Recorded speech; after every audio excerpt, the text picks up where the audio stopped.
कब एसआईपी बंद कर देना चाहिए? हाँ, ये एक बड़ा गंभीर सवाल है सर। अच्छी अच्छी बात तो बहुत बता दी है, लेकिन कोई ऐसा सिनेरियो भी आता है क्या हमको अब बंद कर देना चाहिए एसआईपी, या ये वाला मेरा म्यूचुअल फंड अब ठीक नहीं है, इसको बंद कर देना चाहिए?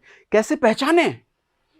क्योंकि ये खेल बहुत जरूरी है भैया, पहचानोगे नहीं तो गलत म्यूचुअल फंड में आपका पैसा जाता जा रहा है, जाता जा रहा है, जाता जा रहा है, बर्बाद हो जाओगे कल को।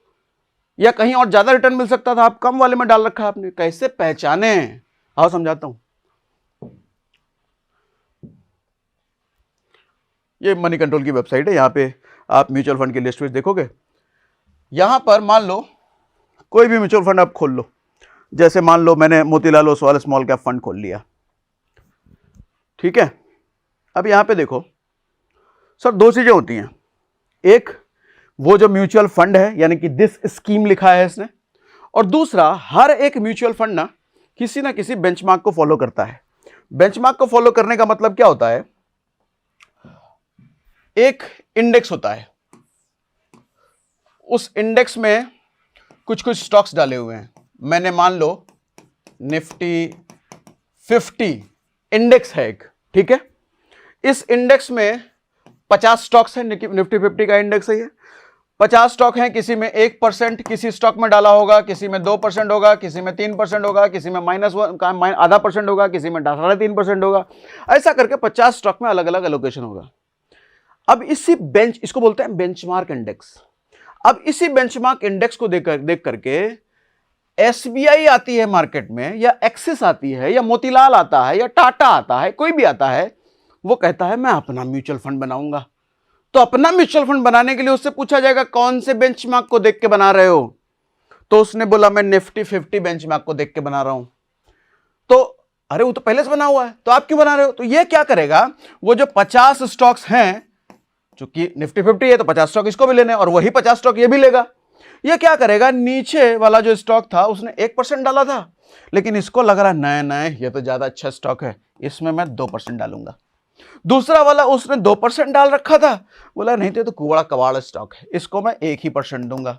किसी स्टॉक में उसने 10% डाल रखा होगा, ये कहेगा नहीं यार ये 10 के लायक नहीं है, ये तो बहुत सॉलिड स्टॉक है, 15% डालूंगा इसमें। तो इसका फंड तो सेम है, स्टॉक्स तो सेम है, अलोकेशन अलग अलग हो गया। किसी फंड में उसने ज्यादा डाला, इसने कम डाला, उसने कम डाला, इसने ज्यादा डाला। ऐसा करते करते अब समझदारी इसकी है या बेवकूफी है, ये फंड के परफॉर्मेंस से पता चलेगा।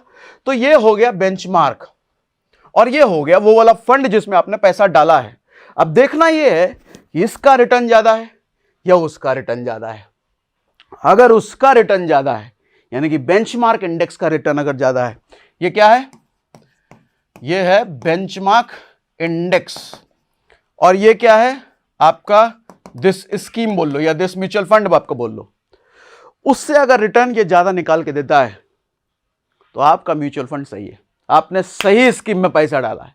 लेकिन उससे अगर कम निकाल के दे रहा है, अरे भैया गलत है म्यूचुअल फंड, निकल जाओ निकल जाओ निकल जाओ निकल जाओ। अब आओ देखते हैं कहां गया सर। मैंने जो लिया है निफ्टी स्मॉल कैप 250, और कौन सी कंपनी यहां पे लिया है मैंने, कंपनी है मोतीलाल ओसवाल। तो Nifty 250, Nifty small cap 250 TRI, ये एक बेंचमार्क है, उधर वाला जो अभी समझाया, और ये कंपनी जो है मोतीलाल ओसवाल, ये इधर वाला इसने। अब देखना ये है कि एक साल में इसने -3% रिटर्न दिया, -3.5% रिटर्न दिया बेंचमार्क ने, लेकिन म्यूचुअल फंड स्कीम ने 16% रिटर्न दिया। अरे बाप रे बाप, ये तो बहुत दिमाग वाला है, इसने तो बेंचमार्क को फेल कर दिया। तो ये स्कीम अच्छा है बुरा है? अरे बहुत अच्छा है, ये तो सॉलिड है, इसमें डालना चाहिए। ये मैं नहीं कह रहा, ये डेटा कह रहा है, लेकिन इतना हड़बड़ाई नहीं। अभी थोड़ा पुराना डेटा भी देखते हैं। कभी भी कोई म्यूचुअल फंड में पैसा ना 1 महीना 2 महीना 6 महीने का रिटर्न देख के नहीं डालना चाहिए, लंबा देखिए। आदमी हो या स्टॉक या फिर म्यूचुअल फंड, वही अच्छा है जो बुरे दौर से गुजरा है, वही अच्छा है जो लंबे समय का खिलाड़ी है। शॉर्ट टर्म आया हुआ, अभी आया हुआ, छक्का चौका मार दिया, उस पर भरोसा मत करो। जो पिछले 10 साल से छक्के पे छक्का मार रहा है, उस पर भरोसा करो। तो हमने क्या देखा, 1 साल में तो इसने बेंचमार्क को बीट कर दिया, लेकिन 2 साल में 2 साल में जीरो दिखा रहा है, मतलब ये 2 साल में हो सकता है स्कीम था ही नहीं, अभी नया नया स्कीम आया होगा। तो चलो इसका कंपैरिजन तो आगे हम देख नहीं सकते, लेकिन 6 महीने देखूं तो -19 और -9, मतलब ये बेटर है ना, ज्यादा कम माइनस दिया है इसने। 3 महीने में अगर हम देखें तो -16 और -12 अभी भी बेटर है। 1 महीने में देखूं तो -9 और -7 अभी भी बेटर है। मतलब 1 साल के अकॉर्डिंग मैं देख रहा हूं तो ये मुझे अच्छा लग रहा है। लेकिन अब यहाँ पर है कि 1 साल पुराना फंड आपको चुनना है कि नहीं चुनना है, लेकिन मैं कुछ और फंड भी देख लेता हूं।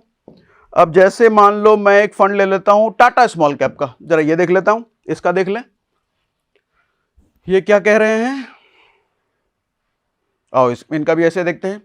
बेंचमार्क इंडेक्स कितना है, 1 साल, 1 साल में -3.5% इन्होंने दिया, इसने 5% दिया। अरे बाप रे बाप, बढ़िया है ये तो। 2 साल में है क्या ये, 2 साल में इसने 27% कमा के दिया, इसने 23 ही दिया 2 साल में, कम दिया है बेंचमार्क से। तो 5 साल में इसने 24 दिया, इसने 28 दिया, मतलब बेंचमार्क से 5 साल में ज्यादा दे दिया। 2 साल में कम दिया लेकिन 5 साल में ज्यादा दे दिया। ऑल अगर देखें तो जब से ये था 12% इसने कमाया है, 24%। ऑल का मतलब 5 साल से ऊपर। इसका मतलब एक चीज इस फंड को देख के समझ में आ रहा है कि लंबे समय में ये फंड अच्छा रिटर्न दे रहा है।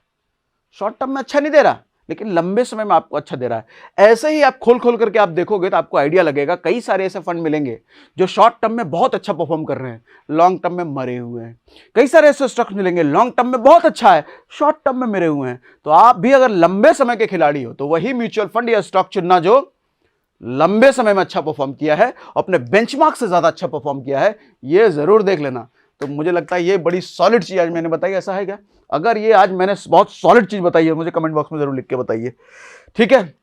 तो कब एसआईपी बंद कर देना चाहिए? जब आपका म्यूचुअल फंड बेंचमार्क से लगातार कई महीनों से, तुरंत नहीं इस महीना कम दिया है बंद कर देते, ऐसा नहीं, ऐसा होता है। अगर आपका 6 महीने 7 महीने से लगातार वो बेंचमार्क को से नीचे ही है, तब आपको वो म्यूचुअल फंड छोड़ देना चाहिए, तब आपको म्यूचुअल फंड बंद कर देना चाहिए, दूसरे म्यूचुअल फंड में शिफ्ट हो जाना चाहिए। अगर आपका लगातार कम दे रहा है, अच्छा वो डिपेंड करता है कि आप शॉर्ट टर्म वाले हो लॉन्ग टर्म वाले हो। लॉन्ग टर्म वाले हो तो साल 1.5 साल का डेटा देखो, शॉर्ट टर्म वाले हो तो 6-7 महीने वाला भी डेटा देख सकते हो, ठीक है।